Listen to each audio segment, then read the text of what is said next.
ఆంధ్రప్రదేశ్ రాష్ట్ర ప్రభుత్వం మహిళలకు శుభవార్త చెప్పింది. ఈ నెల 15వ తేదీ నుంచి ఆర్టీసీ బస్సులో ఉచిత బస్సు ప్రయాణం కల్పించనుంది. స్త్రీ శక్తి పేరుతో ఈ పథకాన్ని అట్టహాసంగా ప్రారంభించబోతోంది. తాజాగా ఉచిత బస్సు ప్రయాణానికి సంబంధించి రవాణా శాఖ ముఖ్య కార్యదర్శి కాంతిలా దండే ఉత్తర్వులు జారీ చేశారు.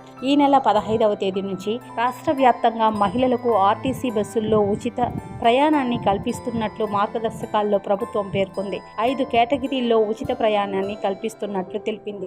Express, metro express, city, ordinary, Palle Velugu, ultra వెలుగు బస్సుల్లో ఉచిత ప్రయాణం కల్పిస్తామని పేర్కొంది. మహిళలు, బాలికలు, హిజ్రాలు తగిన గుర్తింపు కార్డులు చూపించి ఉచితంగా ప్రయాణించవచ్చు. తిరుపతి, తిరుమల మధ్య తిరిగే సప్తగిరి బస్సుల్లో కూడా ఈ ఉచిత ప్రయాణం వర్తించదు. నాన్ స్టాప్ ఇతర రాష్ట్రాల్లో తిరిగే అంతర్రాష్ట్ర సర్వీసుల్లో కూడా ఈ ఉచిత ప్రయాణం వర్తించదు. Super luxury, ultra deluxe, Saptagiri express, star liner, AC బస్సుల్లో ఉచిత ప్రయాణం వర్తించదు. అన్ని బస్సుల్లో సీసీటీవీ కెమెరాలు ఏర్పాటు చేయాలని ప్రభుత్వం ఆదేశించింది. కండక్టర్లకు బాడీ ఓన్ కెమెరాలను ఏర్పాటు చేయాలని ఆదేశాలు జారీ చేసింది.